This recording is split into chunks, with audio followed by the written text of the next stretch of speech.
la sede principal de Caracas, para toda Venezuela y para el mundo entero. Así es. Vamos a dar una felicitación especial a la hija de Bellejó, Alto Miradino. Están cumpliendo hoy precisamente 10 años. La reconocen por su existencia en aquel lugar, falta que hacer la luz de nuestro Mesías allá en ese lugar.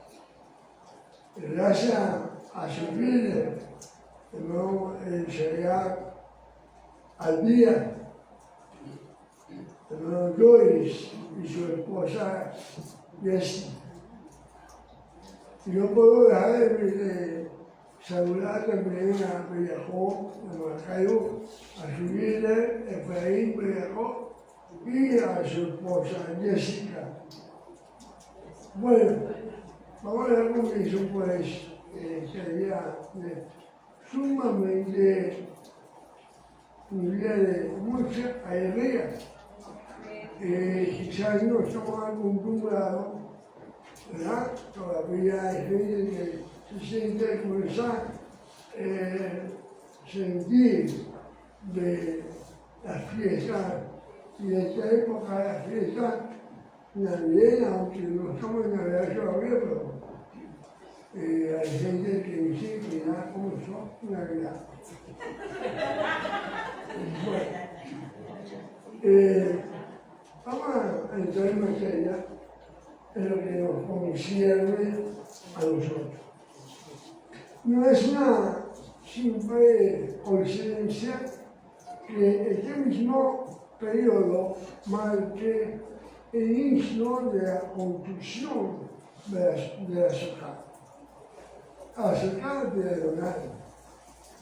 El Mikal, el santuario, en el desierto, como está escrito en el libro de Shemot, capítulo 25, 8 a 9, que dice: y harán un santuario para mí y habitaré en medio de ellos, conforme a todo lo que yo te muestro.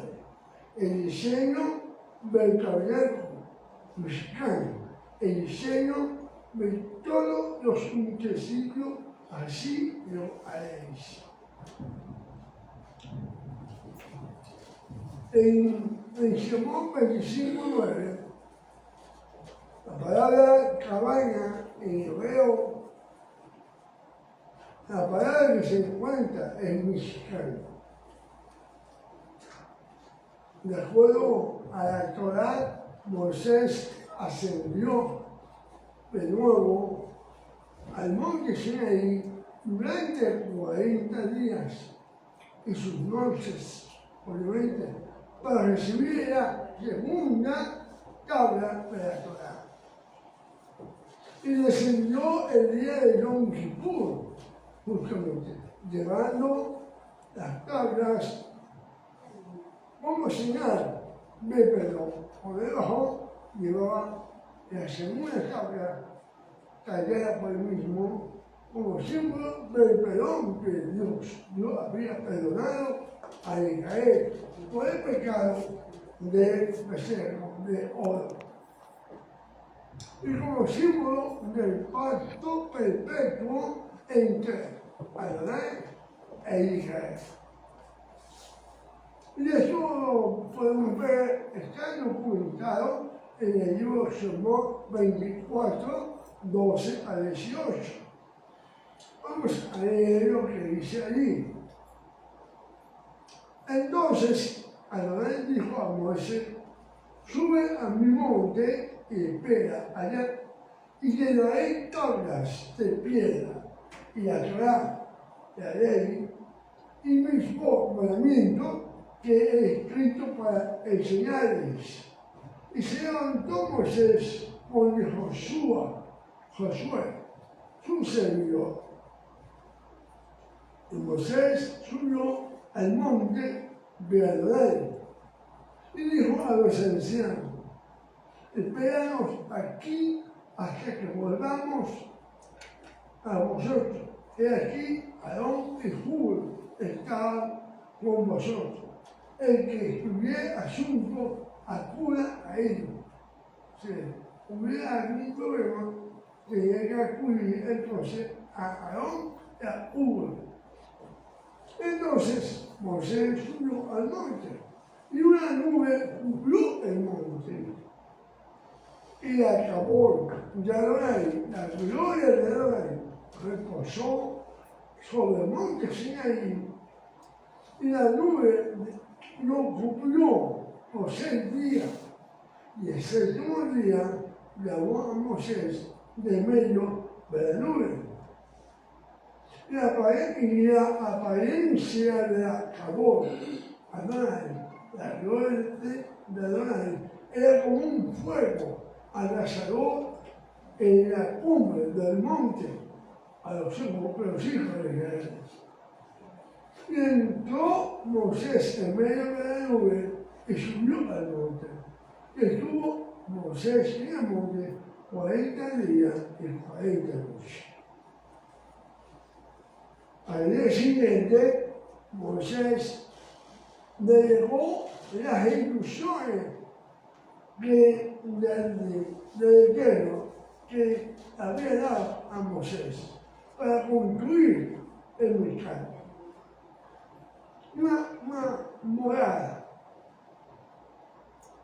El material necesario para la construcción, para construir esta estructura, básicamente portátil, así como la que ustedes están viendo acá, ¿verdad? Fue recolectado durante los días que precedían a la fiesta de Sukkot. Y en esa fecha se comenzó la construcción del Mishkan. Eso lo podemos ver, está documentado en Shemot, capítulos 35 al 36, del 1 al 7. Fue el capítulo 35.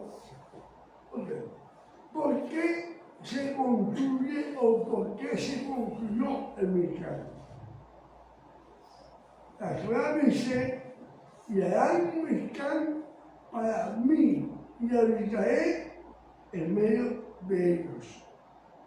Ese es el propósito realmente de nuestro Padre Celestial, construir el Mishkan para habitar Él en medio de su pueblo. Así habitaría en medio de su pueblo para establecer una relación con Israel. Por lo tanto, Hashem determinó que se construyera el Mishkan en el desierto para poder habitar en medio de su pueblo. Sukkot completa las fiestas del 7º mes. Esta fiesta completa la fiesta del 7º mes. En contraste con el tono solemne de Yom Teruah y Yom Kippur, que son fiestas un poquito más, ¿verdad?, más solemnes que Sukkot. La tercera fiesta, que es esta, el 7º mes, era un tiempo de esa fiesta, era un tiempo de mucho regocijo, de mucha alegría. Israel había ya atravesado y dejado atrás la época del arrepentimiento y la redención. O sea, Sukkot, con respecto al arrepentimiento, sabemos que es con Yom Kippur, ¿verdad? Y redención con la fiesta de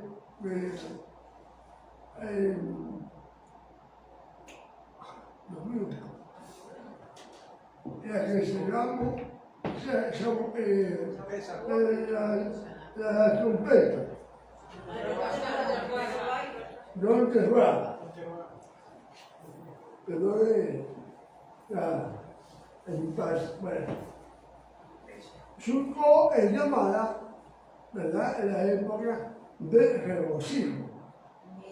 Una de las razones por las cuales Sukkot era un tiempo de regocijo era porque luego del tiempo de arrepentimiento de Shabbat y la redención de Ulá de Yom Kippur, venía el gozo, y creo que es obvio, venía el gozo de saber que hemos sido perdonados, nuestros pecados han sido perdonados.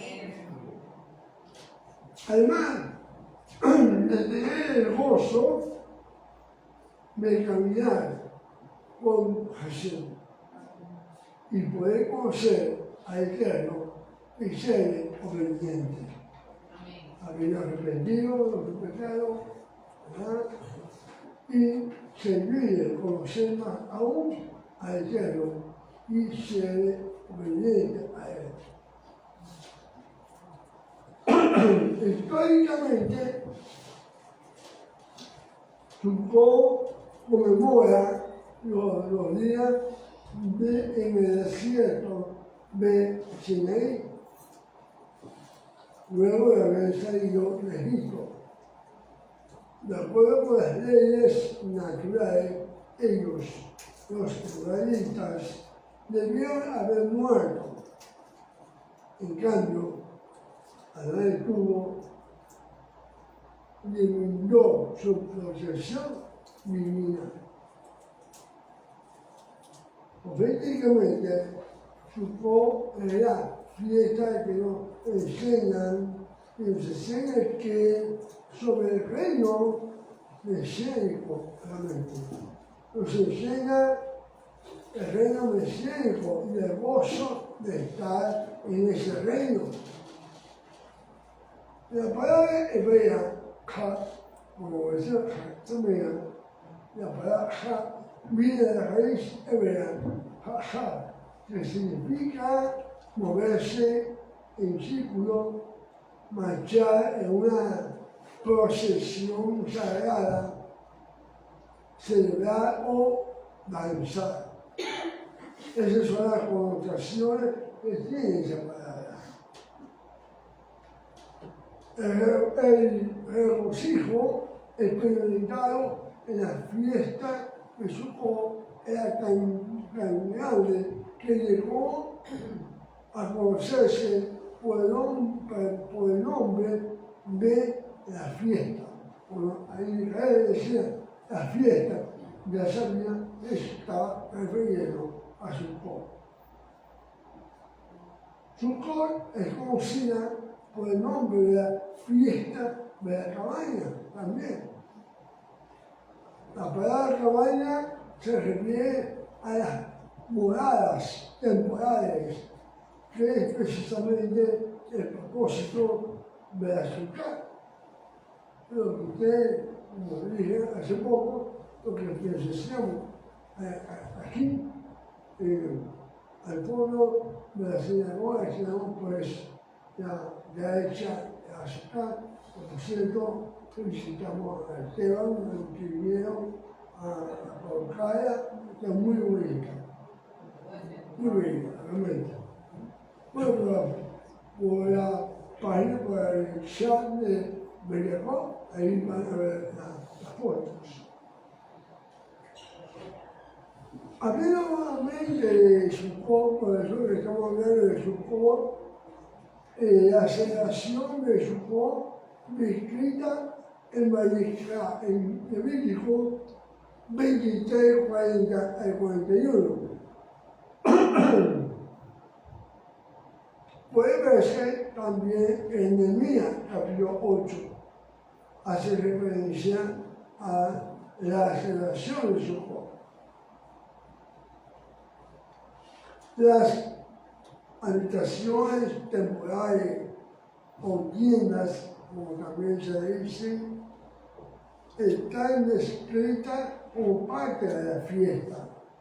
Esto se hace memoria del tiempo en lo que los hijos de Israel habitaron en tiendas, en carpas, en el desierto. Como está escrito en 23:43, que dice, para que sepan vosotros, pero para que sepan vuestros descendientes, que en tabernáculo hice yo habitar a los hijos de Israel cuando los saqué de la tierra de Egipto, yo Adonai, vuestro Elohim. Una sukkah es una habitación temporal. En 1 Reyes 8:27, durante la fiesta de Sukkot, Salomón hizo una pregunta muy interesante.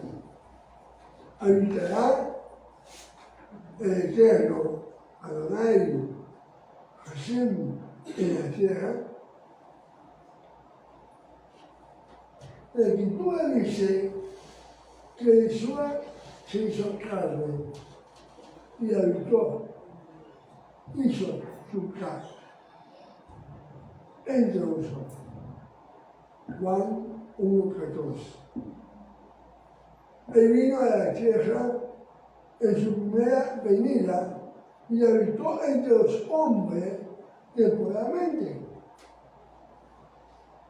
La palabra hebrea Sukkah, como también se conoce, significa tienda, choza, cubierta, pabellón o carpa.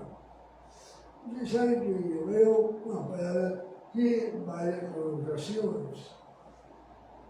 Con esto en mente, veamos ahora el contexto en que la palabra cabaña es usada en Bihashá.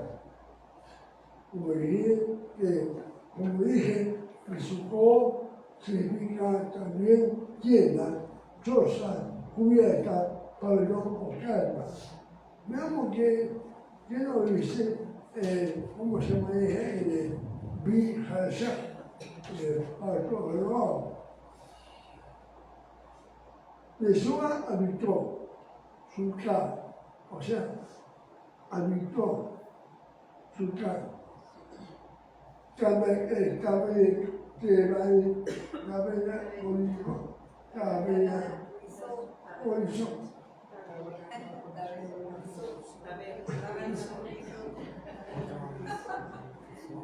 Tabernaculizó.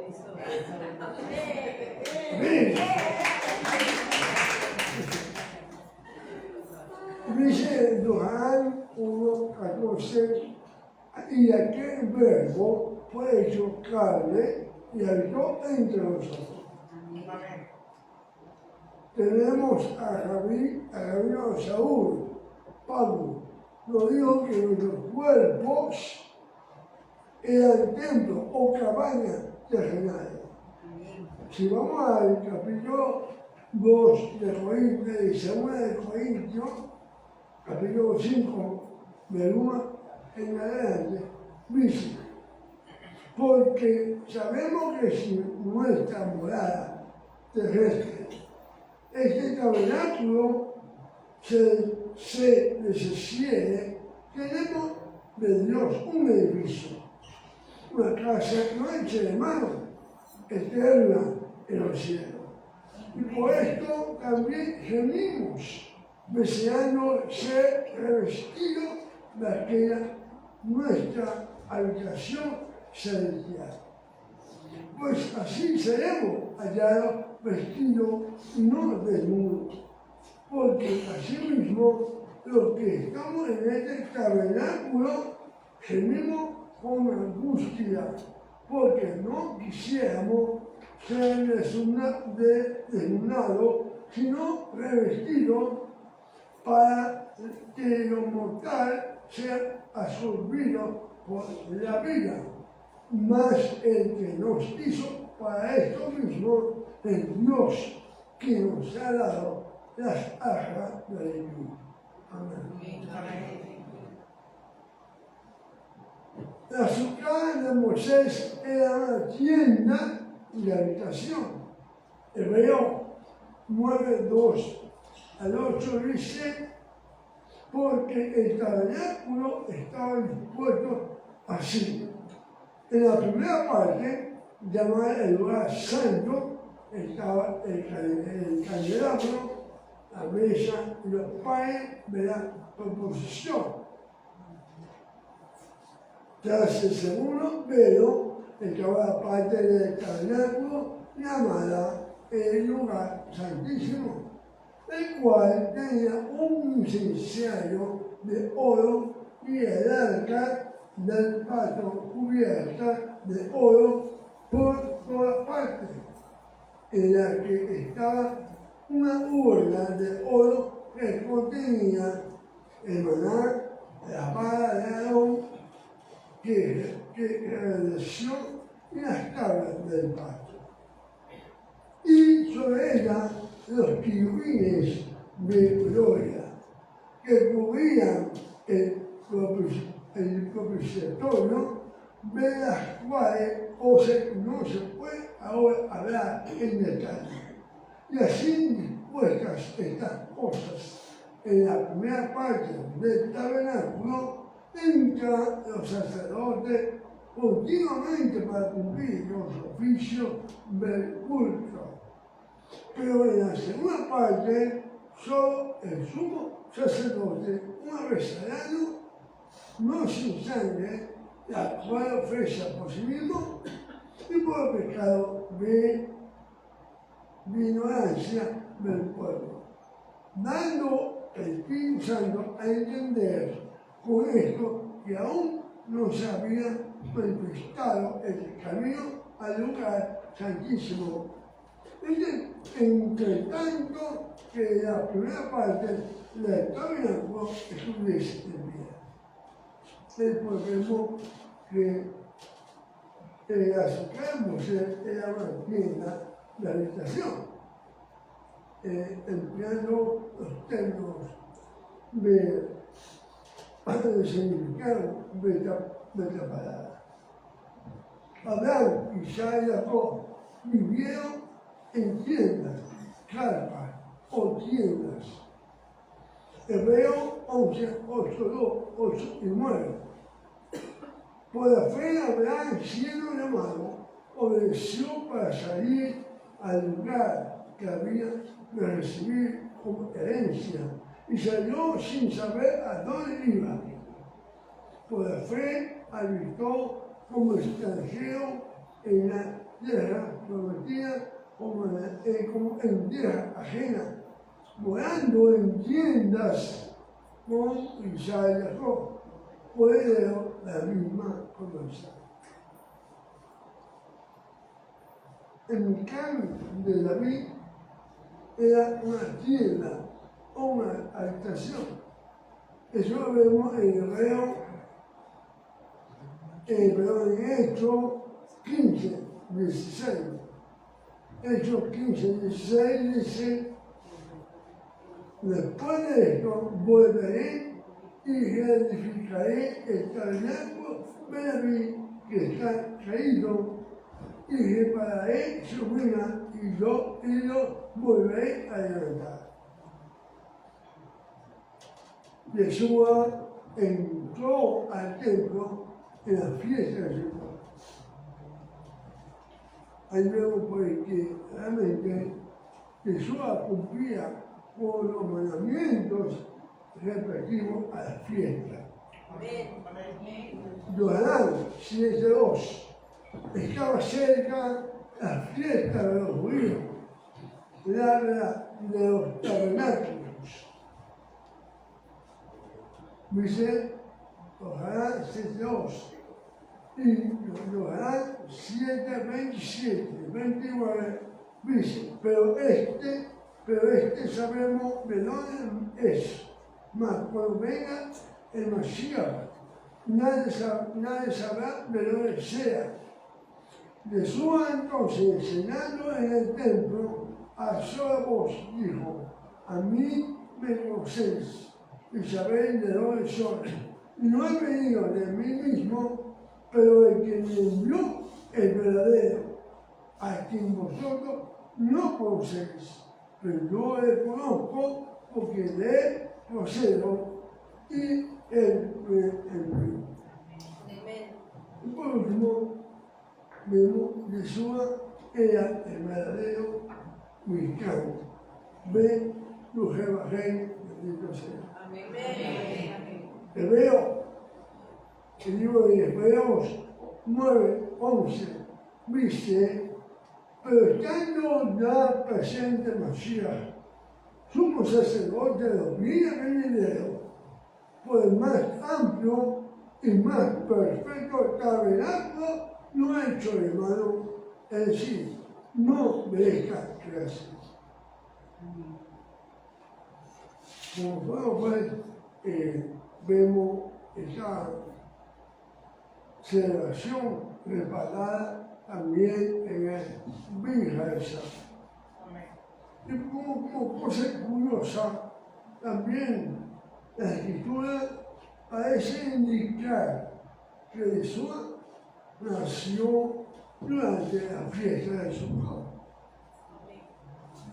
De hecho, se cree que nació en el día 15 del séptimo mes, este mes Tishri, del calendario hebreo bíblico, que cae entre, como sabemos, entre septiembre y octubre. Vamos a Lucas 2:10, dice: pero el malaj, ángel, le dijo: no temáis, porque he aquí os nueva de gran gozo. Acuérdense que en hace poco supo llamar a la época de regocijo. Aquí se está haciendo una alusión que Jesús viene siendo también. Y continúa diciendo que será para todo el pueblo. Supo llamar a la fiesta de la nación también. Por ello podemos ver que la terminología que Malach usó para anunciar el nacimiento de Yeshua son temas y mensajes asociados con la fiesta de Sukkot.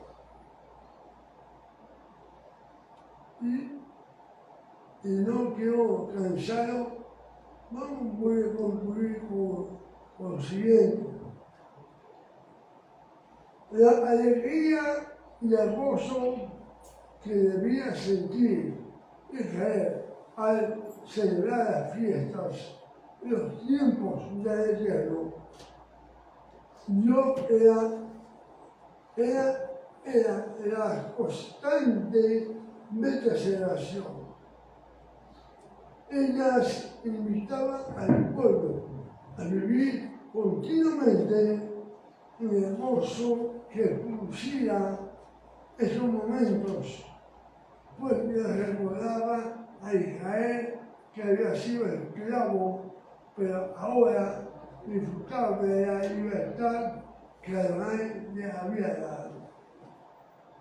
En el libro de Devarim, capítulo 16, 14, dice: y te regocijarás en tus fiestas, tú y tu hijo y tu hija, tu siervo y tu sierva, el levita, el extranjero, el huérfano y la viuda que estén dentro de tu puerta.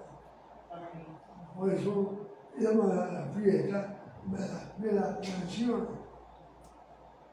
Así mismo, para nosotros, como población de Yeshua, estos tiempos deben ser vistos como cumplimiento de Él, los cuales debemos guardar. No porque se trate de días santos, sino como una constante preparación para la redención final. Son tiempos de gozo en el Señor, es decir, de nuestra continua entrega a Él. En todo tiempo, pues nuestro tiempo es de Él, ya que Él nos redimió de nuestra esclavitud, de nuestros pecados. Como dice Filipenses 4:4. Fíjense en el Señor siempre. Otra vez le digo, regocíjense. Haceme